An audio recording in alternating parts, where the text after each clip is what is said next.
Hello everyone, I am Niharika. Once again, welcome to my channel. Today I am going to explain chapter number 12 of Maths NCERT book. So let's get started. So the chapter name is the Heron's Formula. So ये chapter हमारे triangle के ऊपर based है, triangle के area के ऊपर, right? So let's start with exercise 12.1. Here the question says a traffic signal board indicating school ahead is an equilateral triangle with side A.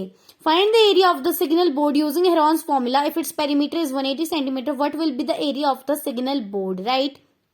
सो इसमें हमने सिग्नल बोर्ड का एरिया फाइंड आउट करना है using Heron's formula. So let's get started. तो यहाँ सबसे पहले एक हम फिगर ड्रॉ कर लेंगे. मैंने यहाँ पे एक ट्रायंगल ड्रॉ कर लिया है जिसके ऊपर स्कूल अहेड लिखा गया है. आपको क्या दिया गया है क्वेश्चन में कि ये इक्विलेटरल ट्रायंगल और उसकी एक साइड का मेजर है ए सेंटीमीटर. सो मैं पता है इक्विलेटरल ट्रायंगल की सारी साइड्स इक्वल होती है तो सारी साइड्स का मेजर हो जाएगा ए सेंटीमीटर. जब क्वेश्चन में गिवन है पहले तो हम वो लिख लेते हैं कि what is perimeter of triangle. 180 centimetre given है, राइट. और ट्राइंगल एबीसी जो आपके पास गिवन है वो एक इक्विलेटरल ट्राइंगल है. अब हमें एरिया फाइंड आउट करना है using Heron's formula.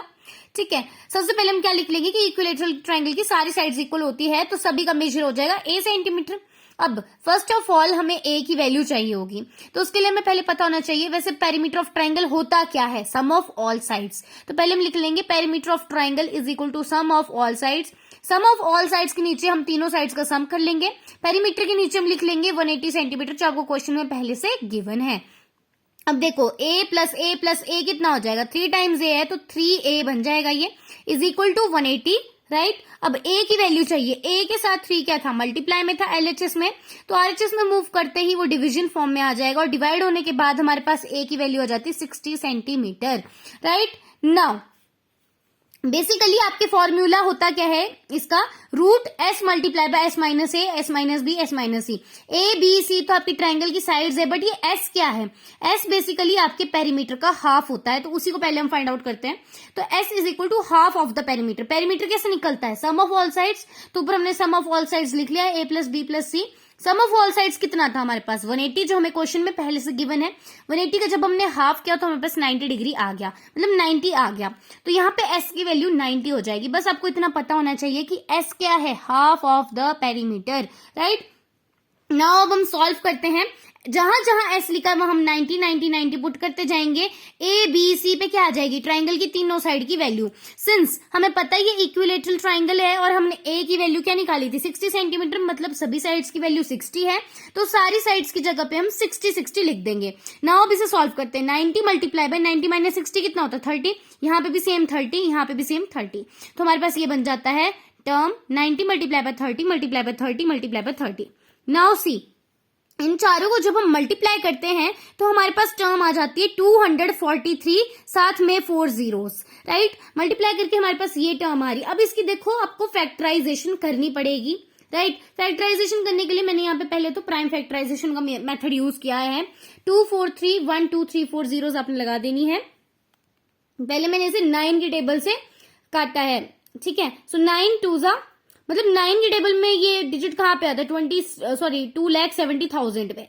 Then again 9 से जाएगा हमारे पास आ जाएगा 30,000. देन 3 से जाएगा तो हमारे पास आ जाएगा 10,000. देन 5 से जाएगा तो हमारे पास आ जाएगा 2,000. देन 5 से अगेन जाएगा तो हमारे पास आ जाएगा 400. देन अगेन 5 से जाएगा तो हमारे पास 80 आ जाएगा. अगेन 5 से जाएगा तो 16 आ जाएगा. नाउ 4 की टेबल से जाएगा तो 4 4 जा 16, 4 1 जा 4. अब सी, हमें पता है प्राइम फैक्टराइजेशन करने के बाद पेयरिंग करनी पड़ती है.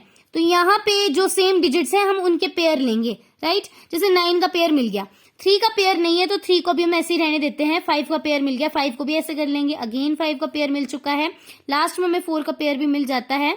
अब जो डिजिट्स हमारे पास पेयर में आ चुके हैं एक्चुअली उनका एक एक डिजिट हम बाहर लेते हैं. मतलब क्या करेंगे, जो देखो पेयर वाले डिजिट थे उनसे हम सिंगल सिंगल डिजिट निकालेंगे. जैसे 9 इंटू 9 का एक 9 बाहर आएगा, 5 इंटू 5 का एक 5 बाहर आएगा, अगेन 5 इंटू 5 का एक 5 बाहर आएगा, 4 इंटू 4 का एक 4 बाहर आएगा. अभी आप 3 को बिल्कुल रहने दो, उसे बिल्कुल ध्यान में नहीं लेना है क्योंकि वो रूट में ही रहेगा, उसका कोई भी साथी या फिर उसका कोई भी साथ में पेयर नहीं मिला. अब जो डिजिट्स बाहर आए हैं उन चारों को हम मल्टीप्लाई कर देंगे. जैसे कि 9 5 जा 45, 45 5 225 एंड 225 4 जा 900। सो 900 तो रूट के बाहर आ जाएगा क्योंकि इन सबकी पेयरिंग हो चुकी थी, तो 900 मतलब रूट से खत्म हो चुका है, 900 बाहर आ जाएगा।